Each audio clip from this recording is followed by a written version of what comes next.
오늘은 마땅히 두려워할 자라는 제목으로 여러분과 은혜를 나누고자 합니다. 마땅히 두려워할 자. 사람들에게 두려움을 주는 대상들이 참 많죠. 무서워하는 게 있다는 겁니다. 무서워하는 거. 언젠가 연예인이 TV에 나왔는데 그 프로그램의 사회자가 농담 반 진담 반인지 모르겠지만 뭐가 제일 무섭냐고, 살아오면서 뭐가 제일 무서웠냐고 물었어요. 그랬더니 1초도 망설임 없이 가난이라고 말하는 것을 들은 적이 있습니다. 가난이 두렵다. 상대적으로 상당히 젊었던 연예인인데 그 살아온 과정이 순탄치 않았겠다는 생각을 하게 됩니다.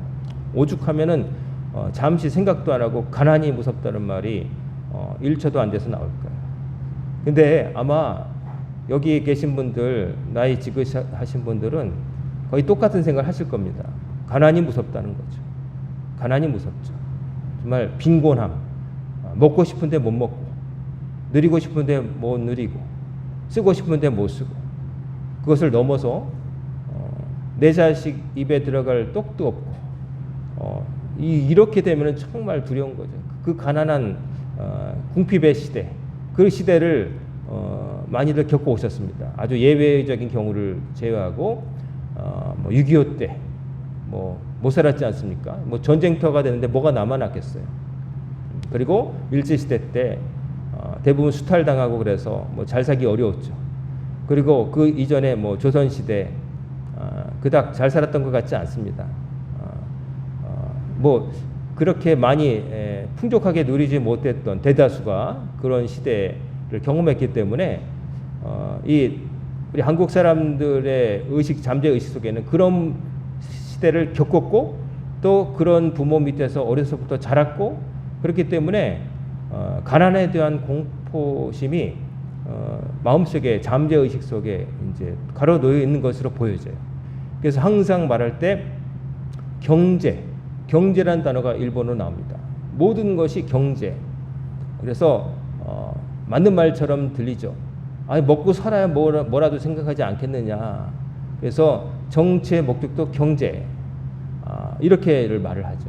그래서 한 정권이 성공했느냐 못 성공했느냐의 관건이 다른 가치, 민주주의를 수호했느냐 그런 것보다도 밥을 먹게 해줬느냐, 국민들의 주머니에 돈이 생기게 했느냐 이걸로 성패를 가늠하는 데까지 와 있습니다.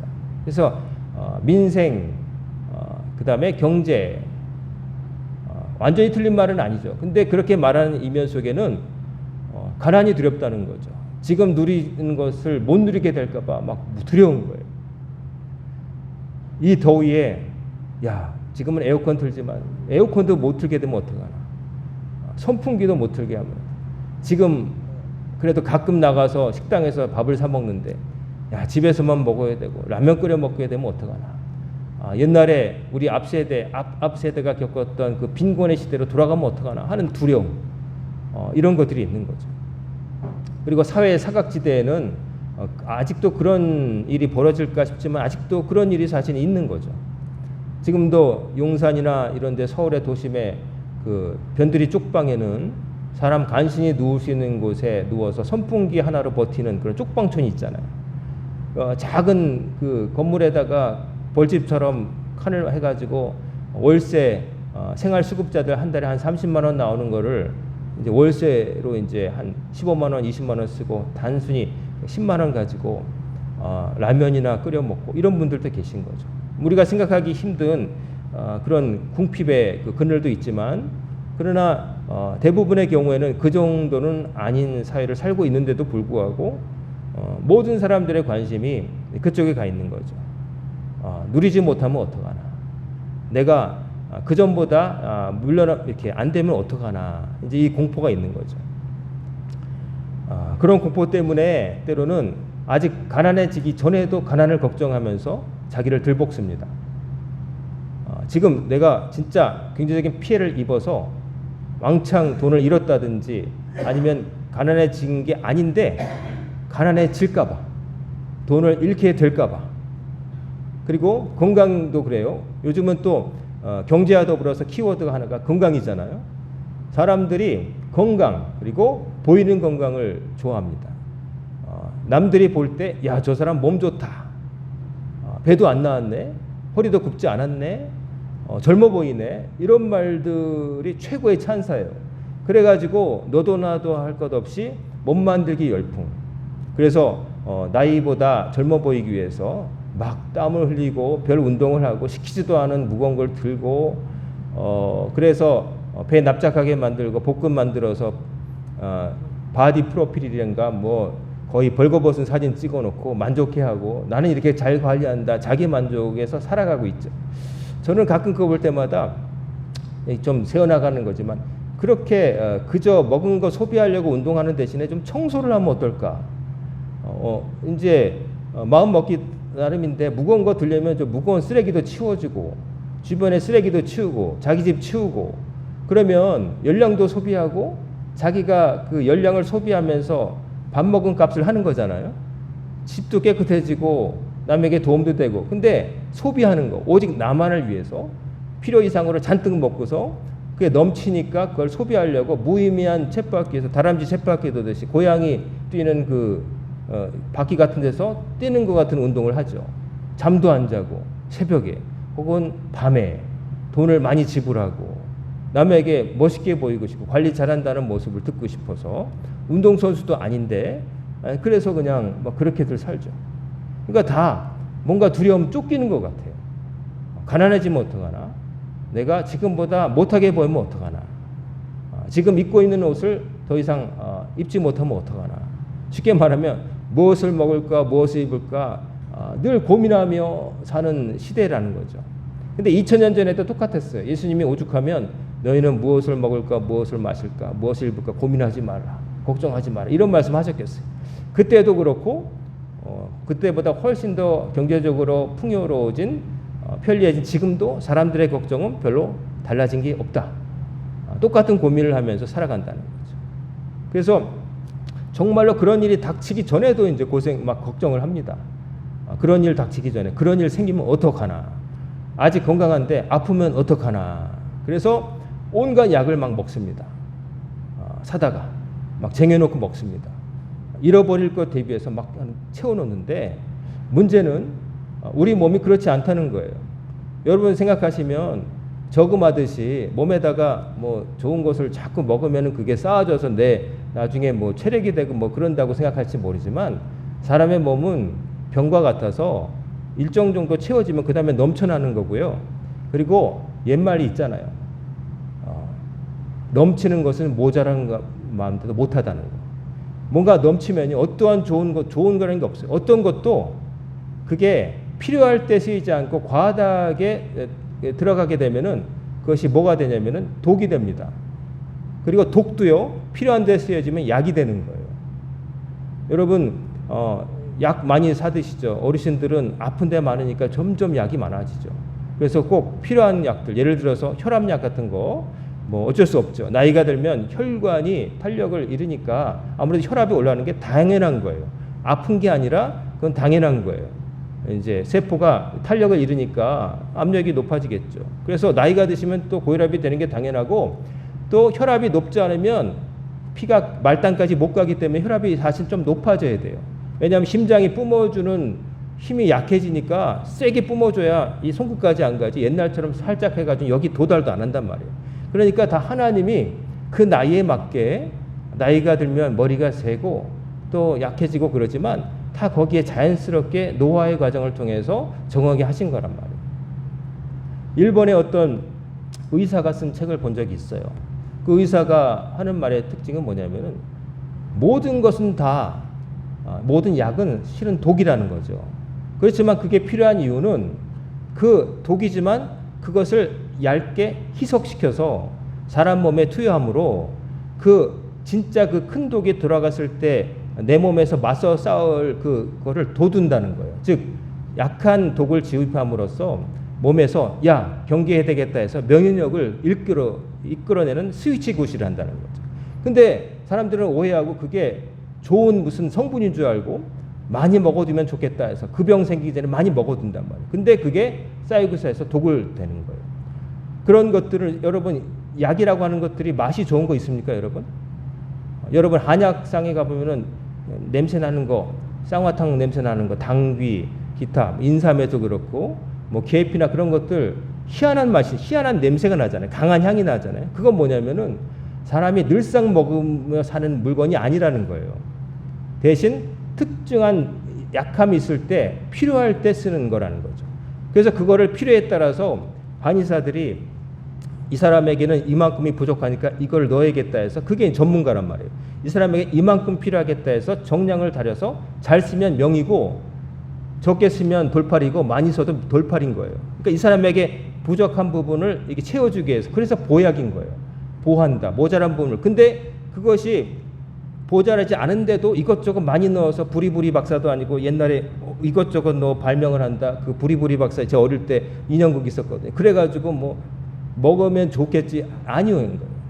그 희한한 성분들이 내 몸에 들어가면 내 몸은 일을 해야 돼요.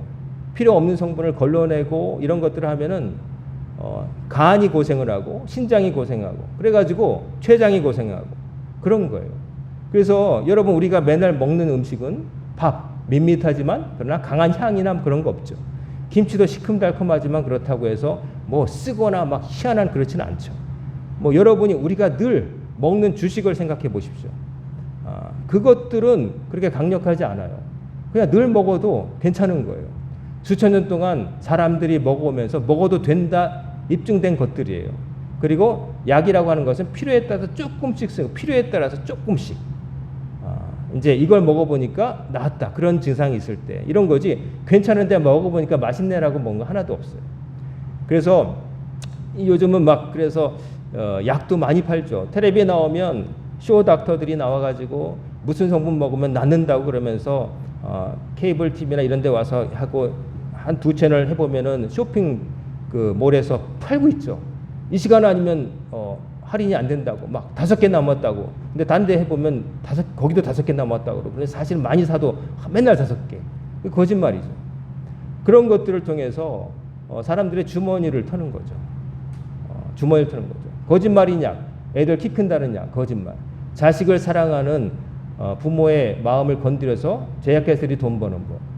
관절염 한 번만 먹으면 낫는다는 약, 비싼 거 몇십만 원짜리, 옥장빵까지는 아니더라도 부모를 사랑하는 자식들의 주머니를 터는 방법. 근데 솔깃하죠. 그거 먹으면 나을 거라고 그러니까. 그 성분 하나면. 근데 그런 성분은 없어요. 그런 성분 하나. 그리고 그 성분이 또 어떤 화학물질이 몸에 들어갈 때 한 가지 작용만을 하지 않습니다. 사이드 이펙트.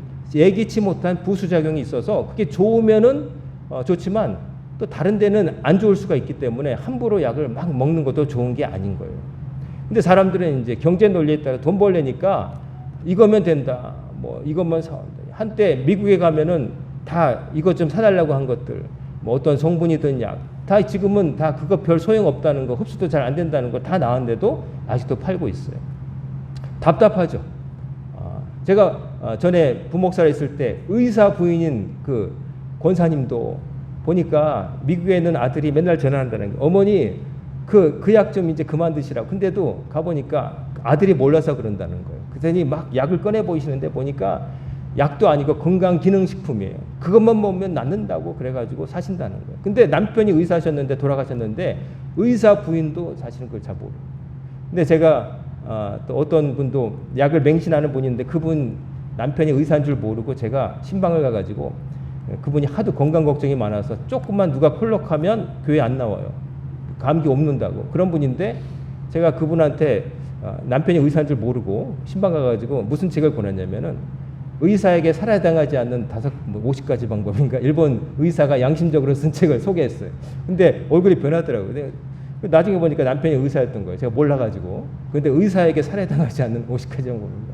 거기 보면 의사가 나쁘다는 게 아니라 의사가 환자가 이렇다고 저렇다고 하니까 자꾸 이제 그 증상을 없애기 위해서 막 처방해주고 막 이거 먹으라 그러는데 사실은 그것대로 다 먹다가는 있는 건강도 잃어버린다는 거.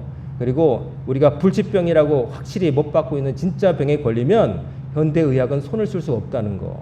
그걸 인정하자. 다만 자꾸 사람들이 지푸라기라도 잡고 싶으니까 그 누구 나았다 그러는데 나았다고 하는 경우도 대부분 그 질병이 아닐 경우가 많다. 오진했을 가능성이 높다. 완전히 진짜 말하고 있는 우리가 규정하는 그 질병, 불치병이라고 하는 것, 못 고친다고 한 것, 그것이 아닐 가능성이 높다는 그런 내용으로 되어 있어요. 제가 왜 이런 말씀을 드리냐면은 사람들의 두려움을 이용해서 돈 버는 사람도 있지만 돈 버는 사람도 그렇다 치고 우리가 자꾸 두려워하기 때문에 내 인생을 못 살고 휘둘리며 산다는 그 얘기를 드리려고 합니다. 우스갯소리 하나 해드릴까요? 어느 교회에 A 성도와 B 성도가 있는데 어느 날 A 성도가 그런다는 거죠. B 성도에게 나는 하나님이 나에게는 두 분이 있어. 그러니까 B 성도가 들을 때 아니 하나님은 천지간에 한 분이시 뭐 두 명이야. 뭔 소리야? 그랬더니 A 성도가 그러는 거예요. 나에게는 하늘에 계신 그 하나님하고 땅에 하나님이 또 계신다는 거예요. 그래서 B 성도가 물었어요. 아니 하늘에 있는 하나님은 이해하겠는데 땅에 있는 그 하나님 누구야? 그랬더니 내가 다니는 회사 사장님이야. 그렇게 말하더래요. 그래서 이제 그래서 B 성도가 물었어요. 그러면 만약에 하늘의 하나님하고 땅의 하나님하고 의견이 다를 때 당신은 어떤 쪽을 쫓을 거야? 이렇게 물어봤대요. 그랬더니 그 A 성도가 당연히 땅의 하나님이지 그러더래요. 아니 하늘의 하나님을 섬겨야지 두 하나님 있다는 것도 망발인데 게다가 또 땅의 하나님 섬긴다니까. 왜 그러냐고 물었대요. 하늘의 하나님은 자비롭고 인자하셔서 참아주시지만 땅의 하나님은 자비가 1도 없기 때문에 끝장난다는 거예요. 그래서 자기는 땅의 하나님을 택한다. 이게 우스갯소리인데 뼈가 있죠. 사람들이 누구를 두려워하느냐, 무엇을 두려워하느냐, 하나님보다 이 땅에 있는 것들에 매여서 산다는 거죠. 땅에 있는 것에 매여 산다는 거죠. 오늘 본문을 보면은 예수님이 내가 내 친구 너에게 말하니 몸을 죽이고 그 후에는 능히 더 못하는 자들을 두려워하지 말라. 자, 몸을 죽이고 능히 더 못하는 자들이라고 말합니다.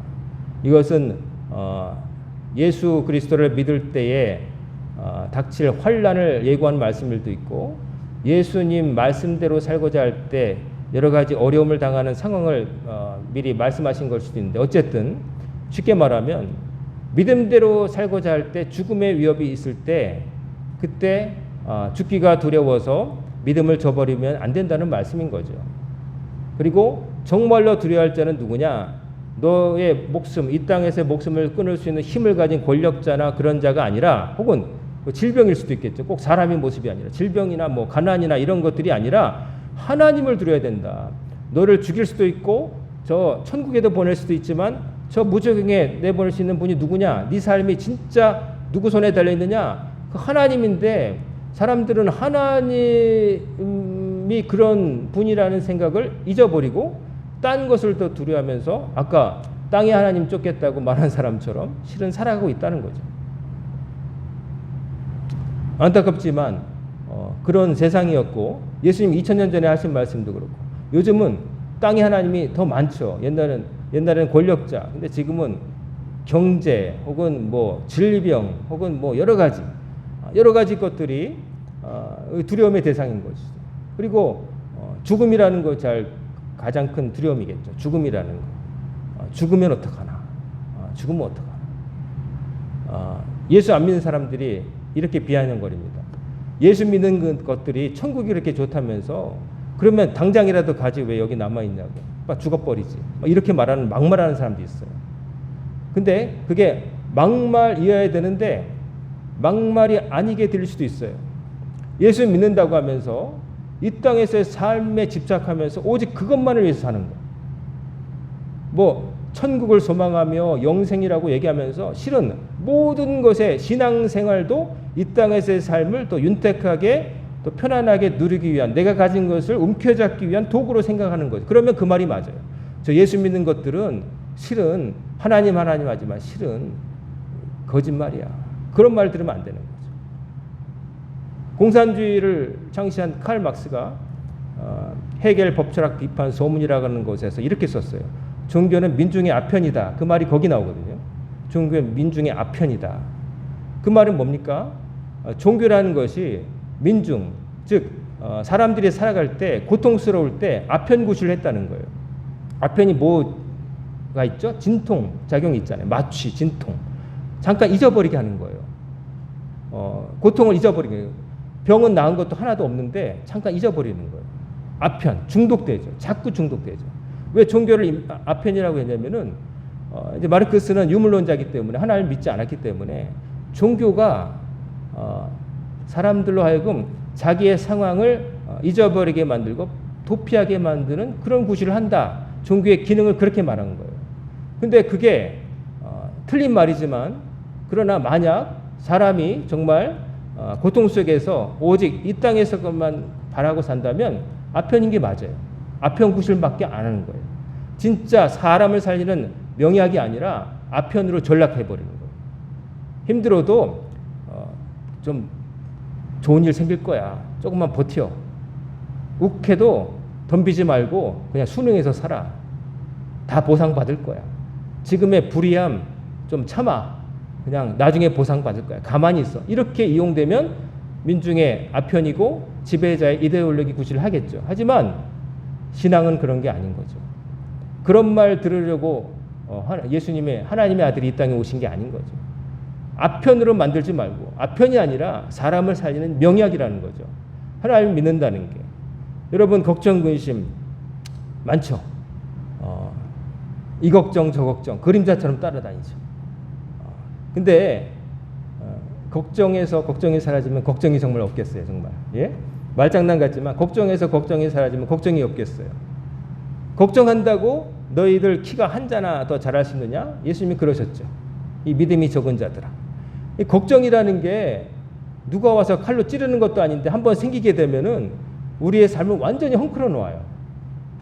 두려움, 걱정. 이게 생겨버리면 성경에 골수를 마르게 한다잖아요. 깊은 근심은 사람의 뼈를 마르게 한다. 정말 그렇잖아요. 걱정이 생기면 사람이 뭐 독을 마신 것도 아닌데 칼에 찔린 것도 아닌데 다른 병이 없어도요. 밥맛이 떨어지고 인생이 재미없어지고 무기력해지고 또 작은 일이 생겨도 그걸 막 확대해가고 이게 이렇게 되는 것이 전조가 아닐까 뭐 별 생각을 망상을 하게 만들어서 사람을 안으로부터 교묘하게 곪게 만드는 거예요. 이 걱정이라는 거 근심 영혼을 잠식하는 거예요. 불안은 영혼을 잠식한다라는 제목의 독일 소설도 있어요. 불안은 영혼을 잠식한다. 불안이 생기면 누가 뭐 한 거 아닌데 그 내 안에 생긴 불안이 나를 갉아먹어 간다는 거예요. 무서운 얘기죠. 현대인들이 잠을 못 자고 정신과를 쉽게 가고 뭐 항우울증 약을 쉽게 처방받고 막 잠이 안 온다는 사람 많아요. 생각보다 불면증 그거 많고 또 나이가 드신 분들은 좀 그런 게 생길 수 있지만 젊은 사람 가운데도 잠이 못 안 와가지고 그런 사람도 있고 그래서 걱정 때문에 자기 본분을 지키지 못하고 무너지는 사람이 참 많습니다. 근데 하나님은 예수님은 어떻게 말씀하셨냐면은 그런 거 두려워하지 말고 정말 두려워할 분을 두려워해라. 하나님을 두려워하라. 그건 뭐냐면 하나님 때문에 벼락 맞아 죽을까 걱정하고 뭐 이런 게 아니라 하나님이 계시다는 것을 내가 하나님 앞에서 살아가고 있다는 것을 의식하며 살라는 거예요. 늘 내가 하나님 보시는 앞에서 살고 있으니 하나님 앞에서 죄지으면 안 되고 하나님이 늘 나와 함께 계시니 내가 사망의 음침한 골짜기 같은 어두운 터널을 지나도 주께서 나를 지켜주실 것을 믿고 이겨내라는 거예요. 걱정이 안 생긴 사람은 없을 거예요. 그렇지만 걱정이 나한테 아주 자리를 잡고 뿌리 내리도록 남겨두는 건 내 책임인 거예요. 걱정, 근심. 사람이 하는 10가지 근심 중에 7, 8가지, 9가지는 실제로는 생길 확률이 지극히 적은 건데 사람들은 한다고 그러죠. 그 걱정대로 됐으면 우리가 살아남지 못했을 텐데도 우리는 걱정을 하죠.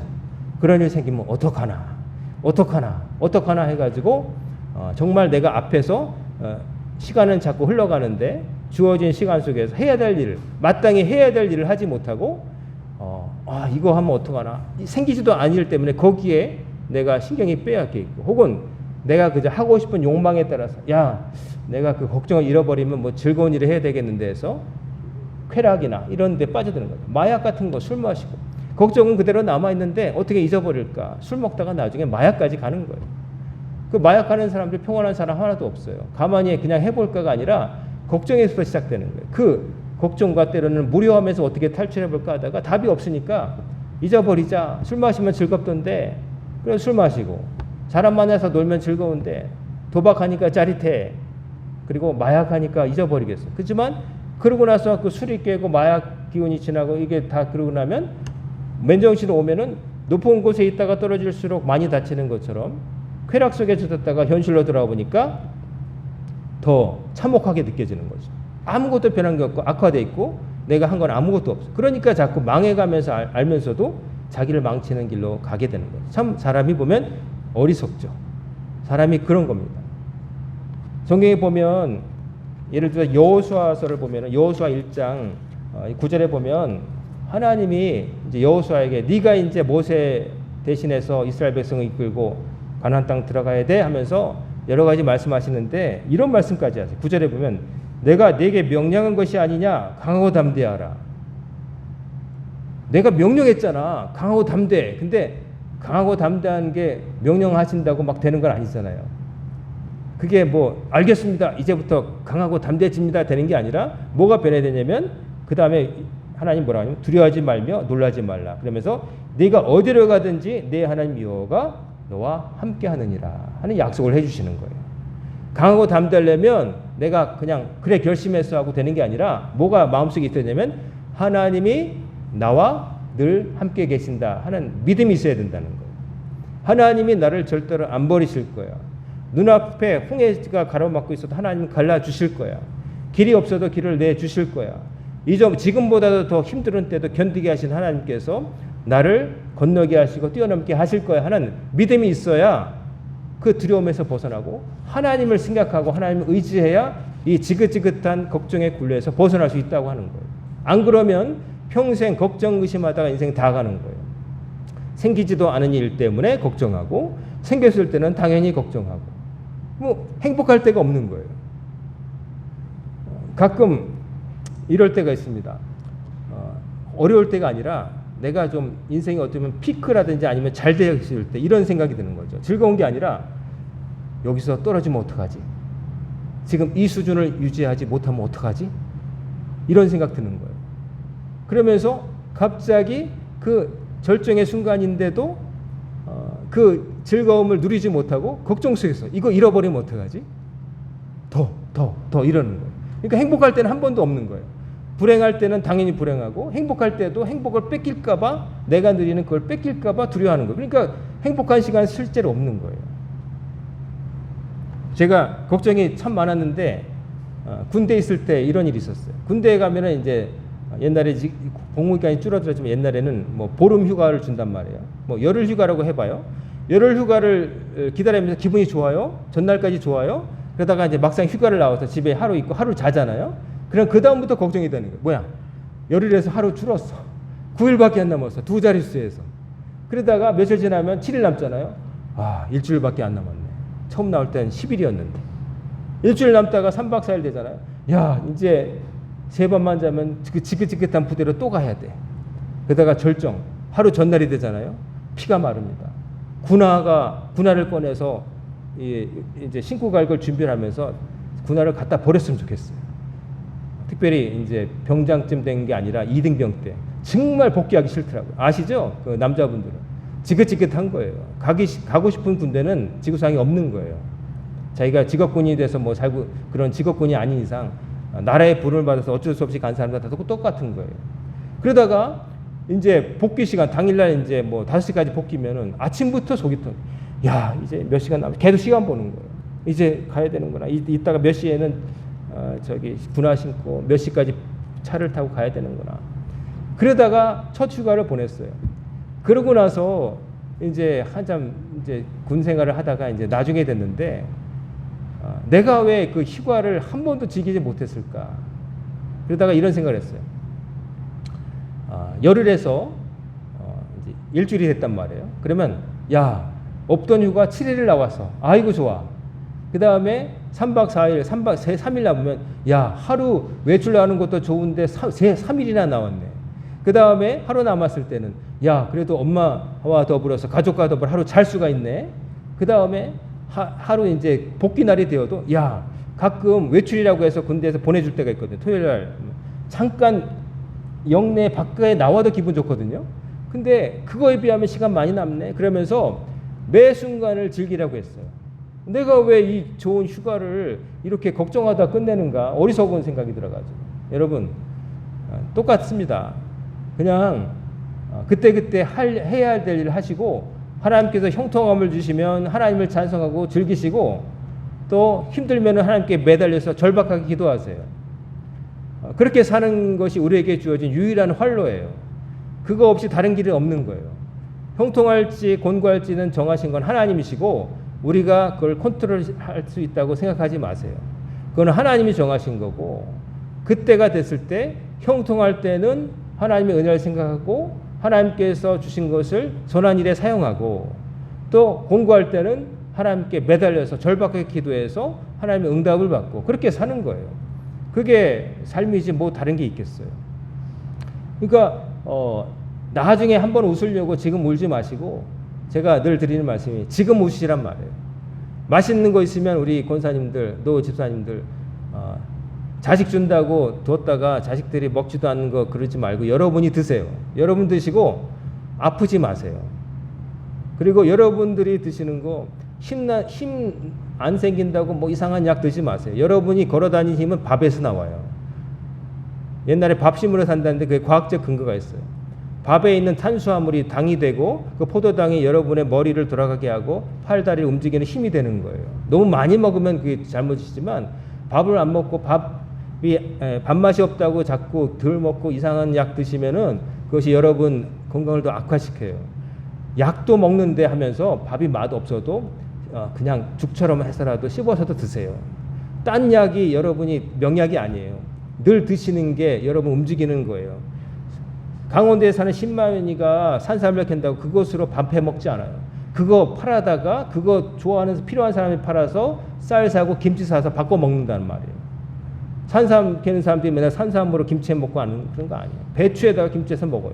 산삼은 그거를 비싸게 주는 사람한테 팔아서 혹은 필요한 사람에게 돈을 받아서 집에 땔감도 사다 놓고 밥도 사고 그러는 거예요. 그러니까 여러분, 두려워서 세상 사람들의 상술에 놀아나지 마시고 하나님을 바라보세요. 두려우면 하나님께 기도하세요. 딴 거 의지하지 마시고 두려워할 분을 두려워하세요. 하나님 앞에서 내가 어떻게 살고 있는가를 고민하세요. 그런 걸 고민해야지 무엇을 먹을까 뭘 할까, 어차피 어떤 걸 먹고 그래요. 그리고 우리 건강에 좋은 음식들은 실은 건강에 좋은 음식이나 뭐가 있는 게 아니라 내가 어떻게 사느냐에 따라서 그게 좋은 게 될 수 있는 거예요.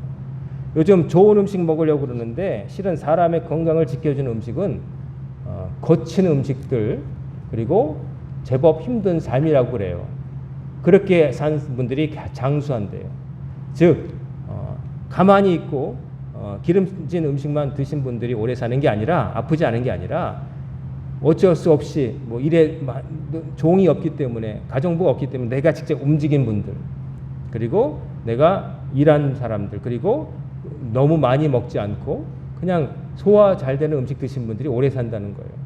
그거 솔직한 말인 거예요. 약을 이만큼 쌓아놓고 산 사람이 오래 사는 게 아니라 밖에 나가서 움직이고 사람 만나고 땀 흘리고 청소하고 내 몸으로 움직인 사람들이 오래 사는 거예요. 하나님이 아담과 하와를 에덴 동산에서 쫓아냈을 때 너희들은 수고해야 소산을 먹을 것이 그래야 산다고 말씀하셨거든요. 하나님 말씀대로 사는 거예요. 성경에 다 있어요. 딴 데 찾아볼 필요 없어요. 두려워할 분을 두려워하라. 여러분과 제가 두려워하려면 땅의 하나님이 아니라, 사람들이 만들어 놓은 땅의 하나님이 아니라 하늘의 하나님을 두려워하며 사시길 바랍니다. 그리고 두려워한다는 것은 그저 무서워서 발발 떤다는 게 아니라 하나님이 내 삶의 주권자라는 걸 인정하고 살라는 거예요. 그래서 하나님 앞에서 내가 어떻게 살고 있는가, 내 마음 씀씀이가 하나님 보실 때 선하다고 하실까, 내 행동 거지가 하나님 보실 때 선하다고 하실까, 이런 것을 생각하고 선하게 의롭게 살아가시라는 거예요. 그렇게 살다가 하나님께서 부르시면 이 세상에 천상병 시인 말처럼 소풍 왔다가 훌훌 털고 미련 없이 하늘로 딱 가야 되는 거예요. 아유, 저거 두고 가면 어떡하지? 저거 아직도 못 해봤는데, 이것도 못하니, 그렇게 미련하는 게 아니라, 살 만큼 살았고 하나님 은혜로 살았지. 하나님 아니시면 아무것도 못했을 거야. 근데 내가 이렇게 하네. 원도 없습니다. 하나님, 이제는 눈물도 없고 고통도 없고 늙음도 없고 고민도 없는 주의 나라로 어서 저를 데려가 주세요.